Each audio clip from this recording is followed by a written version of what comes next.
Okay, welcome back. In this lecture, we are going to talk about synthesizing a clap sound, percussive clap. And this one's a lot of fun, and there are a lot of, just like with the kick drum, there's a lot of variations of this. So let's get right into it. The first thing that we're going to do is set up oscillator 1 on a triangle wave. And so we want our wavetable position on the right, which is a triangle. And we're going to use an envelope to modulate the amplitude of this. And we want a short attack and a pretty short decay as well. But we're going to do this inverted, meaning we're going to bring the attack level down, the attack time down, sustain level up, and then let's shorten the decay like this, probably about right to here for now. And we'll drop this in the amplitude and negatively modulate it like this. And then increase that release time so you don't have that bite back at the end.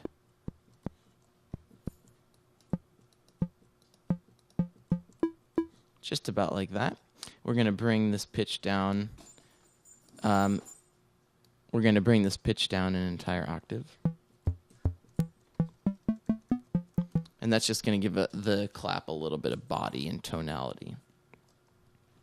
Now let's move on to the noise generator. We're going to set up envelope 2 to be pretty similar to envelope number 1, but we're going to use a little bit longer of a decay. And so let's just drop this into the amplitude here, turn amplitude up, modulate downward, and then we'll copy and paste envelope 1 into envelope 2. Like that, and then let's increase this decay time a little bit. Make sure that the noise generator is being sent to filter number 1, because filter number 2 is deactivated now. So now we're getting some good sound. You can cycle through some of these noise generator types to find something that you really like. Almost a hi-hat kind of sound there. You can make a flubby snare with the paper.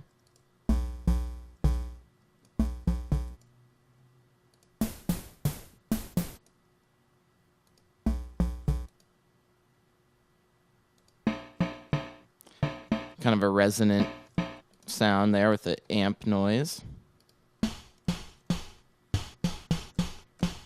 I really like the pipe sound for this, and we're going to tweak this a little bit to make it even cooler. So I'm going to have the amplitude, not full volume, but a little bit less. Leave the color all the way up. And now let's set up a scream filter here.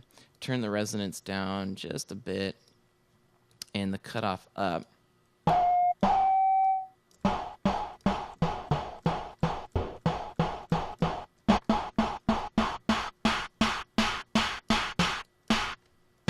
And then you can adjust this cutoff filter to taste. You can have a little bit more of a mid-rangey sound when this cutoff knob is down. I'm going to keep it all the way up at the top for now.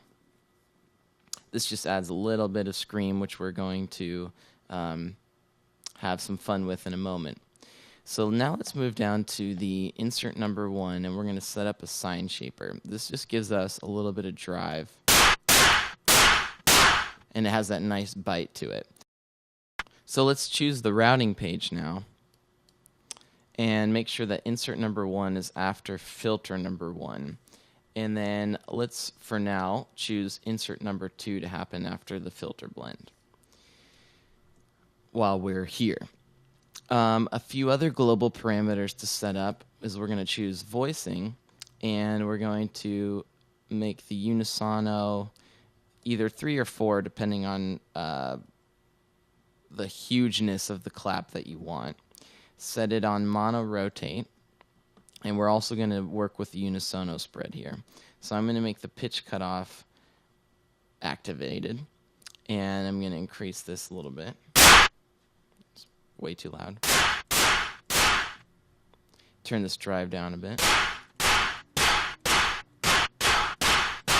And also the pan position to spread out your voices over the stereo range. That's mono in the middle, and then you can have an inverted stereo image or just a full stereo image like this.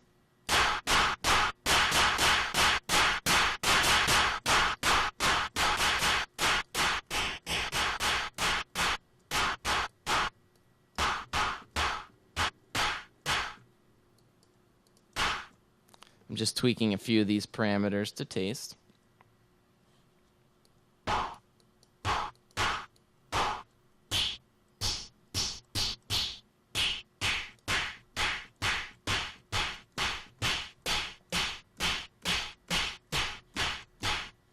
Okay, now we can add in some effects if you like. One way to do this is to insert a tube here.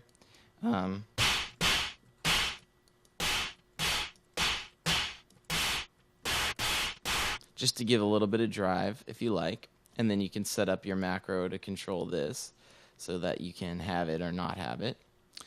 And then also I like to set up a little bit of dimension expander just to make it sound like people clapping in a room a little bit more.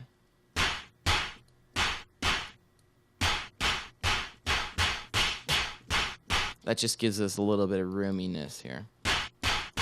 I'm going to move to the EQ, and I'm going to take down this low shelf a bit. You don't want too much, because you want a little bit of that percussiveness. And then I'm also going to boost the mid-highs, maybe right about here.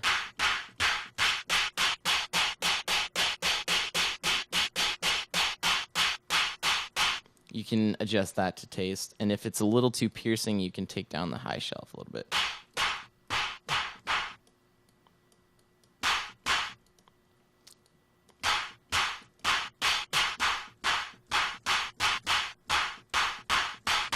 Now, insert 2, we can assign a sample and hold, and have the pitch all the way up. That just gives us a little bit of a bit crush kind of sound. I like it more than the actual bit crusher because you can control it a little bit better.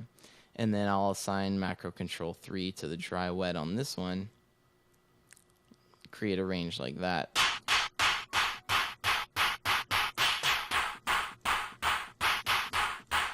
So that I can control that that bit crush kind of sound.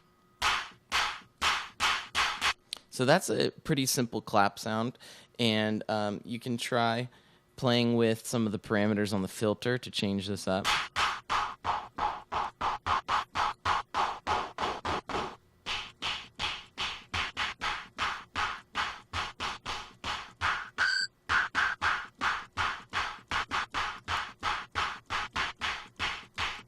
And you can have some fun with that. So that's a clap sound. See you in the next lecture.